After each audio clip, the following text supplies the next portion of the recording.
Welcome to the New Display Technology panel hosted by Unilumin. We're here today to discuss the challenges and advancements of direct view LED displays. Firstly, we're going to focus on the technology. We have more content to come that's covering manufacturing and applications. First of all, please allow me to introduce our guests today. First off, we have Nedi Nadarshari, who's Chief Scientist at Unilumin, and Steve Scorse, who's joining us, who is CEO at Unilumin UK. First off, Steve, if we can stick with you, what's the current development status of the latest LED display technology? Well, the LED industry is now almost 30 years old. I mean, it's actually 1994, the first blue LED was invented, and that started off the LED industry we know it today, and it's gone through many iterations. Back in those days, it uses what was called DIP technology, which some people call through-hole, an individual light of red, green and blue, one individual. It wasn't until the early 2000s that the SMD technology we use today was discovered or productized. So that enabled higher resolutions, and SMD, by the way, is surface mounted device. So that was when we took those individual red, green and blue dyes and packaged them on a small micro PCB board to create an RGB chip. That enabled higher pixel pitches, or wider pixel pitches, and entered into new areas for applications such as meeting rooms and other things like that. That was further enhanced back in around about 2013 when what's called NPP or narrow pixel pitch versions of those SMDs came, and that then allowed resolutions to be increased to pixel pitches down to 1 millimeter or less. So LED went from, in that 20-year period or so, LED went from an initial technology that was in sports stadiums and billboards to this technology we see today, which is in meeting rooms, boardrooms, control rooms, production studios, TV studios, and all of those things. What's happened recently is that pixel pitch has got smaller and smaller and has driven some other developments. One of the challenges of the existing technology was robustness. As the pixel pitches become smaller, they become more fragile, and you have to be very careful that you don't bang them. You don't, have a briefcase knocks into a wall and damages it. They're not waterproof, so they're difficult to clean. And that led to the sort of development of a new technology to try to address those things, and that was called IMD. If you don't know what IMD is, basically it stands for Integrated Matrix Device. Really, a lot of people call it 4-in-1. So to improve the robustness of the solution, you take 4 RGB chips, and you make them into a single 12-chip product. 4 reds, 4 greens, 4 blues. Makes it a bigger package, means that it's more resistant to bumps and knocks. So it solves the robustness issue. So that's IMD technology, and that's been out a few years now. It hasn't dominated the industry. It hasn't really gone very far. It's used, but it's not taken over from SMD. Did it work? Well, it did to a degree. It did what was, what they say, it did what was on the tin. It solved the robustness problem, but calibration was less efficient, less accurate than SMD, because you were taking an average value for the reds, the average for greens, the average for blues. So there were some more artifacts than there is in SMD. So you won the robustness battle, but in terms of image quality, it wasn't quite as good as the SMDs that are used. So it hasn't taken over. What's happened then is that we've got a new technology which is really addressing those things, which is called COB. And again, COB, I say it's a new technology. It's a new LED technology for displays, but it's been in the lighting industry for 10 years. But in the lighting industry, COB, by the way, stands for chip on board. It started off as a solution to get the cost down on existing SMD displays, but by avoiding the needing to mount them on a single PCB, but to mount them directly on the board. But but it was using the same what's called wire bonded SMDs as is used in the other technology, and it didn't really address all of the issues. It's had some challenges. Didn't have any better contrast than SMD, so it didn't improve the better image quality. It improved some things, but the latest versions of COB use what's called full flip chip. Flip chip is a much more stable technology than wire bonded SMDs. So using full flip chip COB technology, we've been able to both improve the display performance, so you've got higher contrast, you've got higher brightness, you've got more efficiency, also with a very robust solution. I mean, you've got the ability to hit these things, you can wash them, they're waterproof, they're dust proof, and they're very, very reliable. So this is the next generation, or the new generation of LED is moving now to COB and derivatives of COB using this full flip chip. And that's what we're here to talk about today. So Steve, could you tell us about mini LED and micro LED, what they are, what are their uses? Well, the terminology mini and micro are a little bit misused today. There's a lot of things that are really mini LED, which people are calling micro LED, but they're not true micro LED yet. So let's concentrate on mini LED, which is the main technology. Effectively, it's the latest derivative of COB, and it's focusing on pixel pitches down to around 0.8, 0.7 mil pixel pitch, up to about 1.8 mil pixel pitch, and in those areas, it's extremely a high performance product, very high contrast, very good uniformity, very stable, very long life. Because of the efficiency of these products, you no longer have the heat you had traditionally with an LED. I mean, you've probably touched an LED screen and felt that it was warm. With the latest mini LED solutions, its ambient temperature is about 37 degrees with a full image on full brightness. So that efficiency and temperature is a key feature to the long life now as well. There's a few other interesting features that mini LED has. One is it has a very uniform, soft image, which means it doesn't have the light spots you have with an SMD screen. So it has no moire. So in a TV studio, you don't have those interactive moire patterns with the CCD on the camera. So very, very useful for broadcasting applications. Micro LED is really the next generation. It's really for pixel pitches of 0.7 and below. And there's a lot of developments in micro LED. It's not just the chip. It's also the drive solutions, and there's a lot of new things there. And Neddy will go into that in more detail. But true micro LED is the next generation.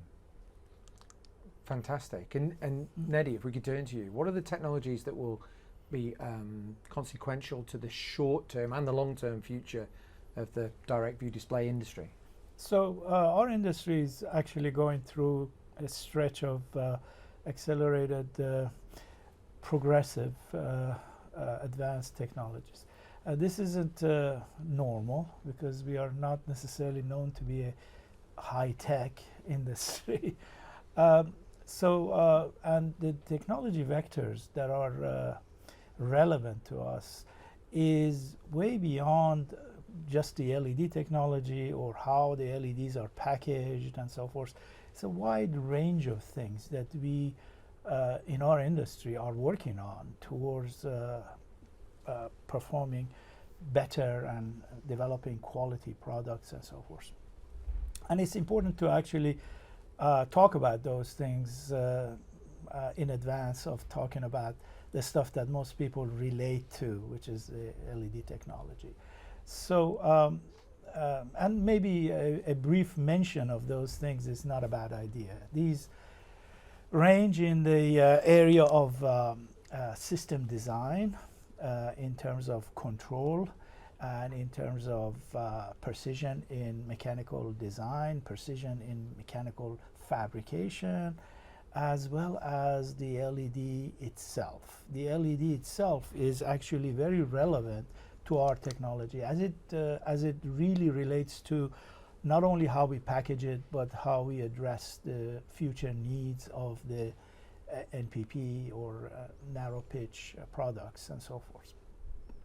So a brief mention of these other vectors of technology is important, but it's not what people are actually interested to hear about. If there is an interest, of course, we can talk about it separately and so forth.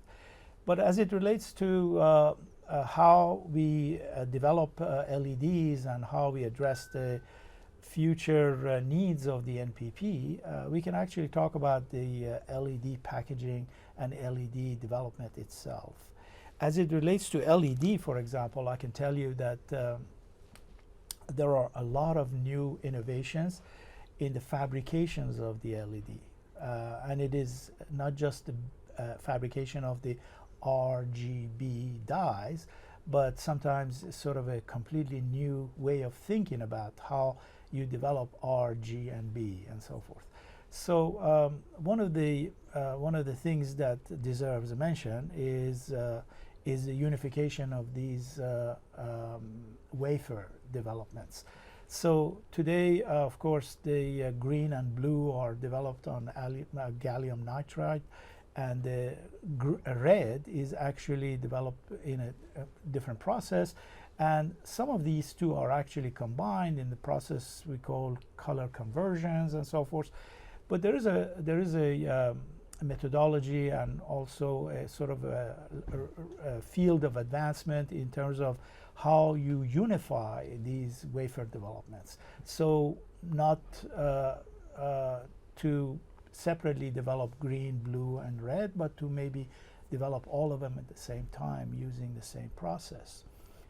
Some of the ones that are important to mention are activities in relationship to development of what's called a stacking. And a stacking means basically you're developing layers of color R, G, and B, and you can actually, through the methodologies using driving, how you drive those, you can actually decide which color or which waveform you actually induce. And this has been done actually right now in the form of 100 by 100 micron, which is sort of in the range of micro LEDs. But it will soon be reaching 4 micron dimensions and so forth, which would be very useful in our future. The other that is relevant to mention is a completely different methodology using a junction design. LEDs are junctions, right? So a particular LED junction design where you can actually change the physics of the junction by driving methodology and actually induce different color waveforms and so forth. So once again, it goes back to unification of the junction design. In other words, the advantage, of course, is that you only have one junction as opposed to 3 different junctions or 3 different LEDs and so forth. These are important to mention, but there are also advancements in the technology relating to LED that reaches out for low current efficiency, which is very important for us, as well as the drive towards actually more efficient emission, if you like. And so those are important to mention. But coming back to the packaging, our packaging technology is also going through many new changes. In sort of a follow-up to what Steve already mentioned, we've way past the lateral or wire bond COBs and then flip chip COBs and so forth. Now we are building products based on what's called a micro-in package, which is a micro device that is packaged essentially, not exactly an SMD, but similar to SMD, but it is a sort of a transitionary step in the evolution of the technologies we follow. The technologies that we actually would be relevant in this realm are packaging technology, not just the LED packaging, but just the packaging technology. One that is important for us is what's called the WLCSP, or wafer level chip scale technology, or chip scale packaging. Right. Essentially what that is the SMD is basically a package that has body, a molded plastic body essentially, and it's designed to guide the light which is emitted from the LEDs to the outside. In the case of a WLCSP, there is no body to the package, so the substrate, or wherever the actual dies reside, becomes the dimension of the package. Huge number of advantages besides the fact that the package is smaller. The other advantages are the fact that the light is emitted completely differently. There is no direction of the light, so the light is emitted in a funnel which is wider. Therefore, the intersect of the lights from different adjacent packages causes a very, very short distance to the surface of the display, which avoids the morays, for example, and additional advantages to this WLCSP. So, but then we need to go beyond that, because this is just the stuff that we'll be toying with in the next year or so. If we are discussing technologies that are relevant to us beyond that, let's say 3 years to 7 years and so forth, first we need to talk about the technologies relating to how we drive these LED dies. Today, predominantly, most of what we build is based on what's called a passive matrix technology, which is sort of a grid structure where it's a matrix of how we drive and how we sync the current in order to light up the LEDs and so forth. That is being replaced by what's called the active matrix, which is sort of a dedicated drive to each pixel. It's a simple explanation for what it really is, but active matrix is the future for us, because it avoids many of the issues that are that show up as rudimentary artifacts on the screen that are related to the active matrix and the capacitive drives and so forth associated with driving all of those LEDs. So that is now combined with a micro technology. We talked about acronyms and how abusive they are. I'll introduce you to a new one, which is called micro on CMOS. So in the technologies that I'm actually working on or developing IPs for Unilumin is in the area of micro on CMOS. And what that is that we combine the micro devices, very, very small micro devices, on a substrate that is made out of CMOS. CMOS is obviously where we build all microchips and so forth on. Instead of putting them on PCBs or putting them on other substrates, laminate stuff, we actually put it on CMOS. And in the CMOS, basically, we build the active matrix. And all of that is packaged on the WLCSP, where the connection bumps are actually developed as part of the TSV technology, which is a through silicon vias. And so the bumps are actually at the bottom of this CMOS substrate, and CMOS substrate has the driving technology. And of course, the LEDs themselves are either mounted or mass transferred on top of the CMOS as phase one of this. And this is a technology internally we call either intelligent pixel or UPC, which stands for another acronym, Universal Pixel Chip. So that's just the phase one.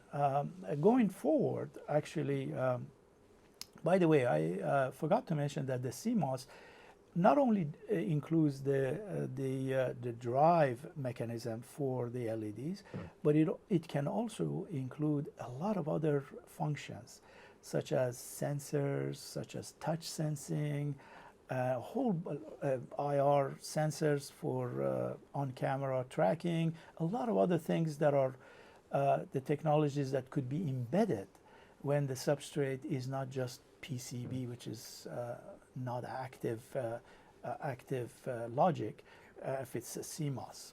So anyway, moving past this, we can actually talk about technologies beyond that, because as I said, this is just a phase one. In other phases, we would this is referred to as D2W, or the device to wafer technology. In the next step, we go to what's called the wafer to wafer technology, W2W.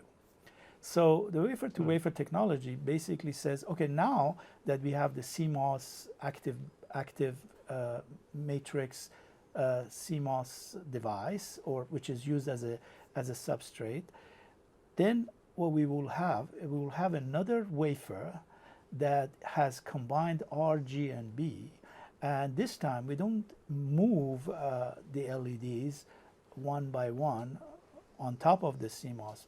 We will just hybrid combine those two wafers together, and this is a process called hybrid bonding, which is technology beyond the conversation today, but basically, essentially what it does is combines or attaches the gallium arsenide versions of the RGB and the CMOS and bonds them together. And now we actually have a solution, and we can dice these things and package them if we want, or very large packages in what we call a UDC, or universal display, UDE, sorry, universal display elements, which can be as big as 1980 by 1920 by 1080 and so forth.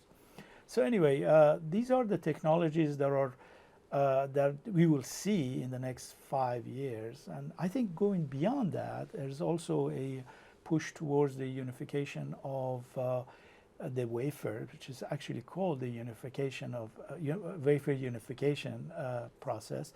And that is to combine the fabrication of the LEDs with the fabrication of the CMOS. So now they're not two wafers that are bonded together, they're just on one wafer.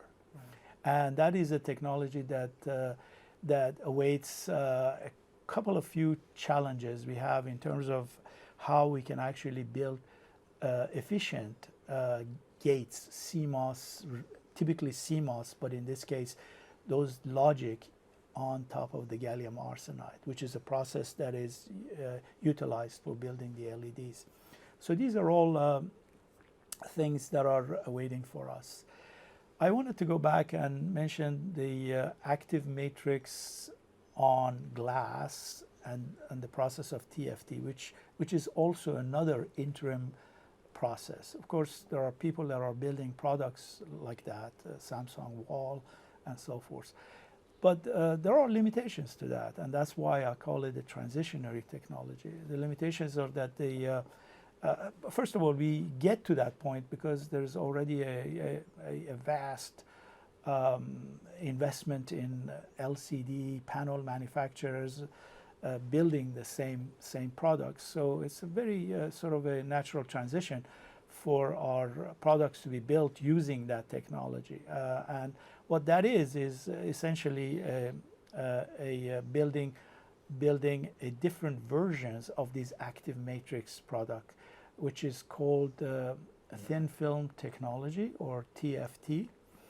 And those are built on glass substrate, and then the LEDs, RGB, are mass transferred on top of the glass and so forth.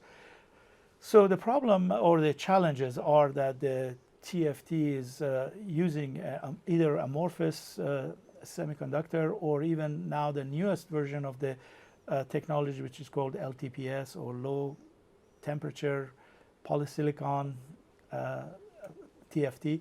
So those technologies, there is still a limitation on the efficiency of the mobility of the electron through the junctions, because these are not CMOS. These are actually technologies that are developed as an inkjet deposition for the glass, and for reasons that are again beyond the conversations today, the mobility of the electron is very, very low. And what that means is that the amount of current that we need to drive in order to induce brightness, high brightness, is very high. Either we make the TFT junctions very large in order to be able to drive it very high, the transistors have to be large, or if they are small for like a NPP process and so forth, then we can't really produce very high brightness solutions. So that's why I think current generation of products that are being built out of Korea, for example, are based on this technology, but they all know that that's not the future, and they all have to transition and so forth. So yeah, these are just some of the stuff that we are looking forward to working on, and many of these, of course, are things that we are creating an IP around in Unilumin and developing patents and so forth for. Amazing, thank you. On that note, how will Unilumin be positioned to leverage proliferation of advanced technologies to lead to future evolution of direct view displays? Okay, so not all direct view display companies are the same, right? Mm. So many of our colleagues agree that what differentiates the companies, the ones in Asia, for example, are their willingness to invest in future, and their willingness to actually invest in innovation. What differentiates these companies essentially is, you have a layered view of competency of a company in this field. For example, at the first layer, the companies that know how to build displays. Maybe above that is a layer that allows the company to actually mass produce for cost reasons, and many of the companies that we actually interact with or our competitors fall into that category. Above that, there's sort of a step that allows the company to be